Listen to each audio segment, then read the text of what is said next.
Good morning, everyone. Welcome to this Black Friday edition of Sports Shorts Daily. Ronnie Rants alongside Tommy Chrysan. Hope everybody had a great Thanksgiving and with the fam or wherever you spent it. I know most of you probably stuffed your face like I did. That's for I sure. did. Um, I'm coming to you from the land of Lafayette, Louisiana, in the Gus Rants Bungalow Suite, where I've stayed the last few days, celebrating Thanksgiving with the fam. TK was on the North Shore over there in God's country with your family. And today the feast will begin in a matter of a few hours. We'll wrap it up, TK. So, Yeah, what I what had a was the great Christ time. and Thanksgiving like? Oh, I had a great time. I got a picture of me and the five grandchildren. I have to send you that one. But that was great. There was a lot of people. We talked a lot about LSU and Lane Kiffin and all of that. And that's my favorite holiday because of all the family. We're all in one spot, and that was good. Now, Ronnie, things happened. My son-in-law and my three grandsons went to the hunting camp. In the late afternoon. He's got a camp up near Natchez, Mississippi. So that, I was wishing they were going to hang around a little longer, but they don't want to hang out with Pops anyway. So we did everything we needed to do, and it was good. A lot of good food. Had a ham from Tremonti's that was great as always. Before we get going with sports talk, happy birthday to my mother. The November 28th is her birthday, so happy birthday, Mama Janet, who is enjoying having my sister and her family with her four grandkids staying with her this week. So she's loving that. So happy birthday, Ma. I love you. All right. TK, speaking of Lane Kiffin, today's a big day for Lane Kiffin. Today's a big day for Ole Miss. 11 a.m. Egg Bowl. Ole Miss a touchdown favorite over Mississippi State. This is a game that has juice anyway because it's a rivalry game. This is a game where normally you can say throw out the records. It's going to be a competitive game anyway. But now with everything on the line, Ole Miss is fighting for their playoff chances. They're fighting to try to backdoor their way into the SEC tournament. They're fighting to see is Lane Kiffin going to stay because he hasn't officially signed to stay or signed to leave. A lot riding in this game, and I think the viewership for this thing's going to be through the roof. Yeah, I gotta agree. I'm gonna watch it today at 11 o'clock, and so many storylines, and and it's a unique story. And when Brian Kelly left to come to LSU, they were like maybe going to be in the playoff. Okay, well, if Ole Miss wins today, they're in the playoff. Okay, regardless of whether they get to Atlanta for the SEC championship game, that's another storyline that's brewing up. But so many people yesterday. That was the talk at where I was. Everybody, I got a lot of nephews and my son. Everybody, Lane, who do they get if it's not Lane Kiffin? Of course, that's now the topic because you're waiting to see. So definitely a lot of rebooting of X and YouTube and your email and following all the accounts you follow. That's what's going to happen. There's expectation, there's reports that say if Lane Kiffin wins today, then he may wait to make some sort of announcement or decision after seeing what Texas and Alabama do. Remember, if Texas and Alabama win, they'll play in the SEC championship game.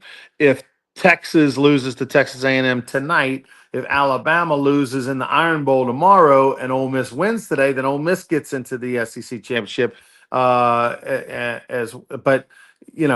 so that in order for Ole Miss to be in the SEC championship, they have to win and Texas and Alabama lose. There's no other scenario that puts them in. So he may wait to see what happens first before making an announcement. Meaning, hypothetically, if Texas and Alabama were to lose after Ole Miss winning, then maybe he waits a week till after the SEC championship game to make some sort of announcement whether to stay or go.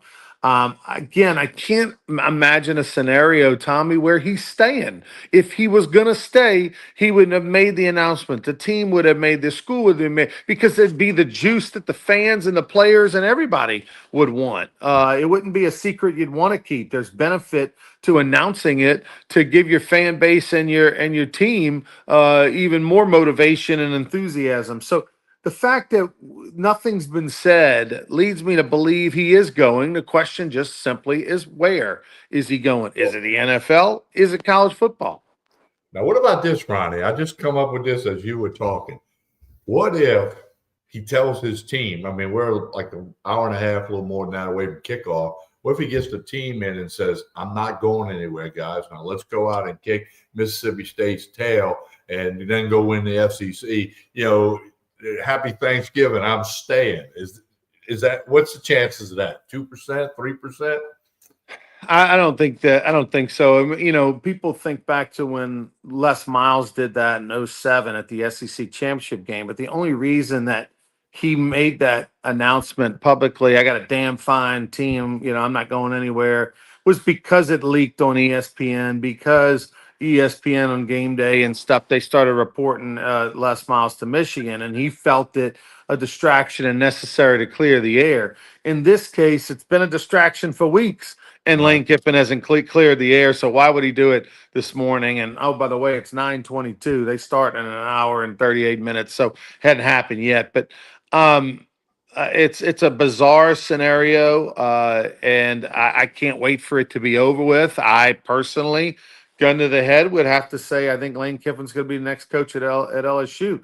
But to say I'm super confident or it's a done deal, ridiculous, no, because But of the way he is and the way this is going down.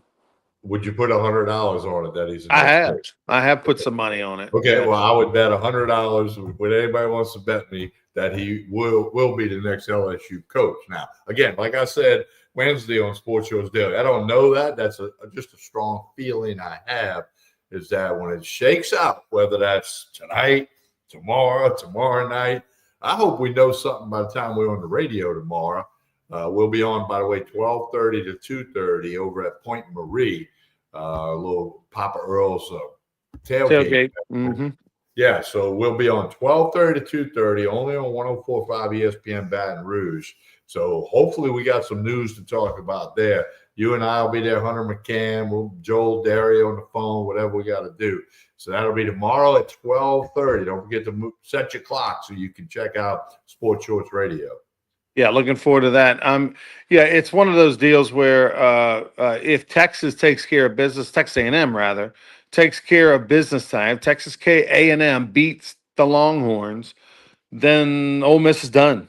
There's nothing. There's nothing that, because if Alabama were to lose to Auburn, Georgia would be in to the championship game. So again, it's done. So if Lane Kiffin wins, Texas A&M wins, then you have a scenario where Lane Kiffin has no reason not to make an announcement. Maybe makes it tonight, maybe makes it tomorrow. So we shall see. Very interesting days ahead. Now, speaking of LSU, they are at Oklahoma. The over-under is 36 and a half in this game, the lowest on record. Not to say that in 1940 something, whatever, it was over under, because when scores were 14-7 all the time. But as far as the modern era is concerned, it's the lowest point spread anyone can ever find. And I still like the under even at 36 and a half. I just think LSU's offense is going to do nothing on the road at Oklahoma. The over and under on LSU's points is 11 and a half. Yeah, I was hoping it might be 13 and a half or 14, but 11 and a half. I mean, and that's a right line. I mean, I cannot see them scoring a touchdown more than one in this game. In case people missed it, Nussmeier's 100% out. So he will not play.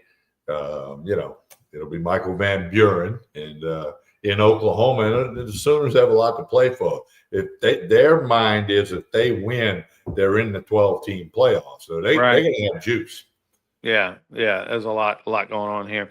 You see that Gumbeaux Gators logo in the top right corner of your screen. You also will see the Baton Rouge Rougarou logo as well. Both teams, have season tickets on sale now.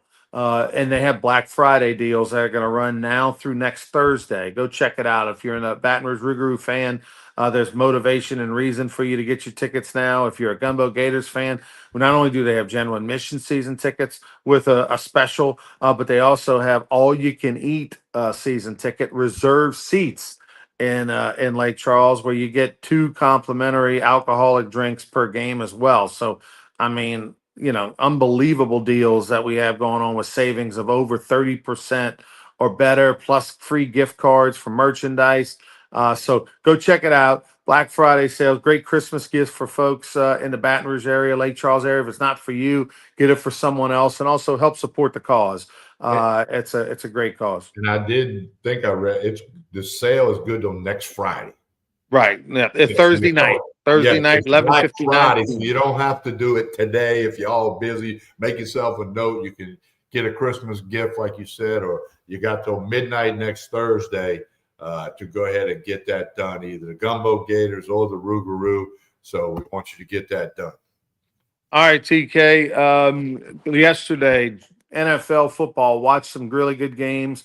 Uh, Impressive win for the Green Bay Packers on the road to knock off the Lions. The Lions now 7-5 and on the outside of the playoffs. Still lots to go, 5 games to go. But the Lions just don't look as good as we thought they would look this year. Offensively, they haven't been the same. St. Brown didn't play yesterday. He was out too. That affected him. But just Jared Goff looks off this year. But right now they're 7-5, and they would be out of the playoffs if the season were to end today. The Packers, Jordan Love, part of that young upstart quarterback group.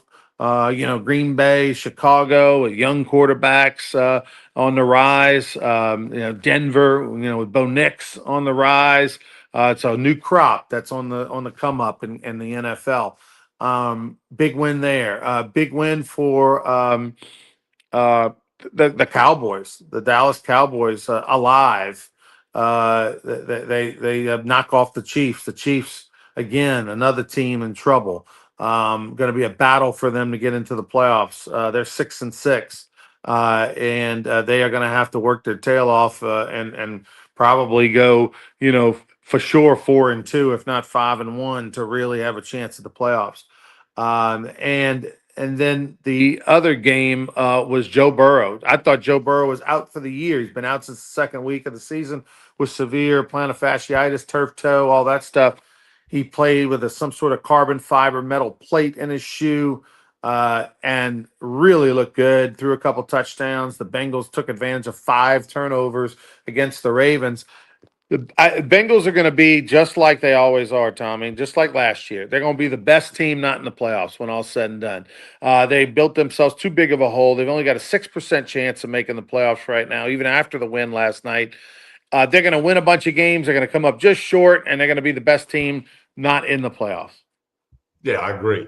It's some crazy scenarios. Now, Ronnie, if back in August I'd have told you, hey, on Black Friday when we do Sports Shows Daily, the team with the best record in the NFL will be the New England Patriots. You might have said, hey, TK, you got to be kidding me. They have the best record in the NFL. Here's the thing, Tommy, is that the playoffs are going to be so interesting and so exciting for both leagues because there is no dominant team. There is, normally there's like 2 teams that are better than everybody in the AFC or NFC. Not the case. The Rams, to me, look like the class of the NFC. With especially the way Stafford, a veteran, championship, Super Bowl winning championship quarterback, is playing.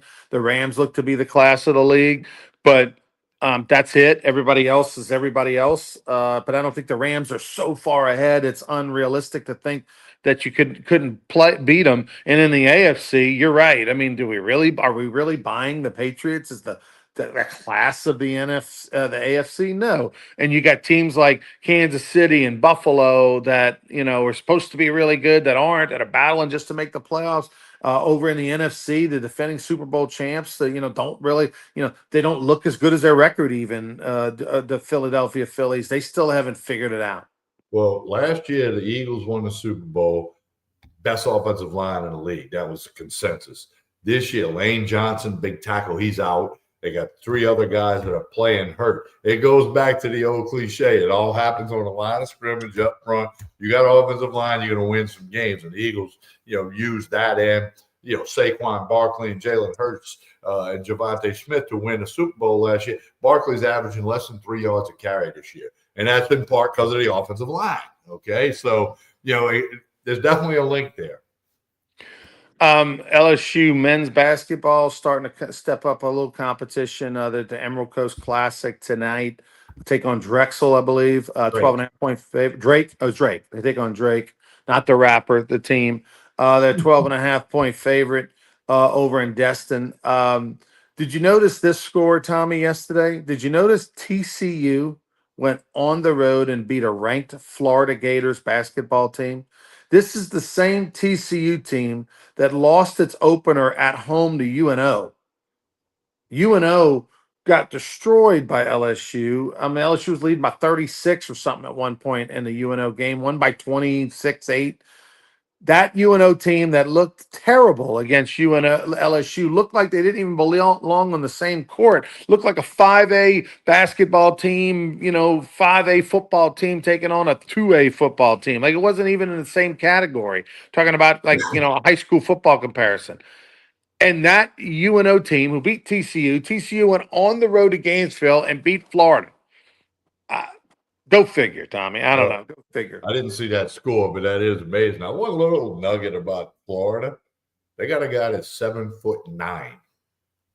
Okay. Now he doesn't get a lot of time. You would get more minutes than him, but he's 7'9", and because he got in the game a couple of games ago, and of course, he is the tallest player on record to ever get into an NCAA game.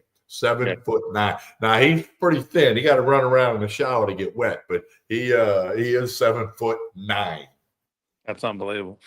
All right, what else we got going on, Tommy? Southeastern tomorrow, 12 noon, Strawberry Stadium in Hammond. Pack the berry, they say. They're going to play Illinois State, who's 8-4. Lions are 9-3. Frank Selfo's done a good job with that program. 3.5 point favorite on FanDuel are the Southeastern Lions in Strawberry Stadium. Noon kick tomorrow. Weather's supposed to be perfect. Weather going to be a little shaky Sunday, Monday, but get on out there for the Lions in Hammond.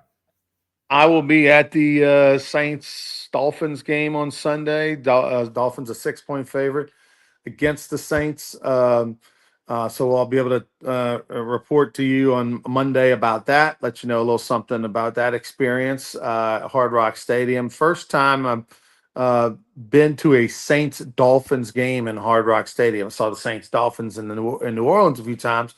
Never saw Saints Dolphins in Hard Rock. Last time I actually saw the Saints in Hard Rock Stadium, Tommy, I was hugging and crying my brother after winning the Super Bowl.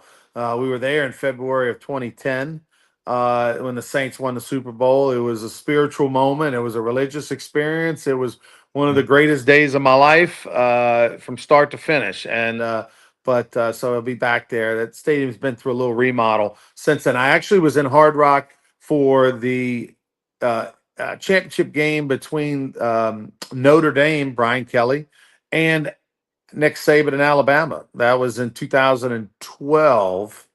It was actually 2013 was the actual date of the game, but it was the 12 season when Alabama went and won back-to-back national championships. Alabama beat LSU in the Dome the year before, beat Notre Dame. That was the fake girlfriend game. Remember the linebacker? Manti Te'o, linebacker for Notre Dame, who was a Heisman finalist, got catfished. His story became famous, but that was the Manti Te'o game. The news had broken before the national championship about the fake girlfriend and all. Everybody was duped. And they went out and got beat, I think 42-14. Right. Alabama that led me to one of the greatest lines TK had on the radio ever. Okay. The TK original. I said, name two people that Manti Te'o never put his arms around. And the answer was his girlfriend and Eddie Lacy, who was the running back for Bama that night that he hadn't tackled yet. So that was an old TK original that got more than a few chuckles for a couple of weeks on that one. Yeah, that's funny. All right, Tommy, tell us about, Tremonti's today. Well, they're closed. They won't reopen till Tuesday. But don't forget, Court Street Cafe is open tomorrow night with steak night after the LSU game and then the Sunday brunch. Tremonti's, thank everybody. So many turkeys went out the door yesterday. So that all took place yesterday over there at Tremonti's. They won't be back open again until Tuesday. Don't forget Court Street Cafe in Port Allen. They were closed yesterday, regular hours for the weekend, including Saturday night steak night and Sunday brunch. Big events. You don't want to miss that at Court Street Cafe. And don't forget the Black Friday season ticket sale. It's good for a whole week through next Thursday. Season tickets for the Lake Charles Gumbeaux Gators, season tickets for the Baton Rouge Rougarou. Go online, go to those websites, get it done. We'll remind you about it Monday. We'll remind you tomorrow on Sports Shorts Radio. That's another thing. Let's remind you, Sports Shorts Radio tomorrow, 12:30 to 2:30, 104.5 ESPN Baton Rouge from Papa Earl's Tailgate Festival at Point Marie, Baton Rouge. Check that out. We'll be out there to tell you all about it. It's free. Come on out to Papa Earl's Tailgate Festival, Point Marie, Baton Rouge, not far from the casino on River Road. If you leave the casino, go down River Road like you're going to go to LSU. On your right, you'll see Point Marie. We'll be out there broadcasting Sports Shorts Radio tomorrow, 12:30 to 2:30. Don't forget to like and share this show, whether you're watching on Facebook, YouTube, or X. We appreciate it when you like and share it. You help the Baton Rouge Rougarou, the Lake Charles Gumbeaux Gators, Tremonti's. You're going to help Court Street Cafe in Port Allen, Sports Shorts Radio. It helps everything. So do please like and share this show. Tell all your friends about it. Radio tomorrow, 12:30. We will do Sports Shorts Daily Monday morning. And we might have Lane Kiffin news. Who knows? We should have something. No. All right. Hope everybody has a good rest of the Thanksgiving week. A lot of people still with family and friends. Enjoy it. Enjoy every minute. On behalf of Ronnie Rance, I'm Tommy Chrysan. We'll talk to you again real soon.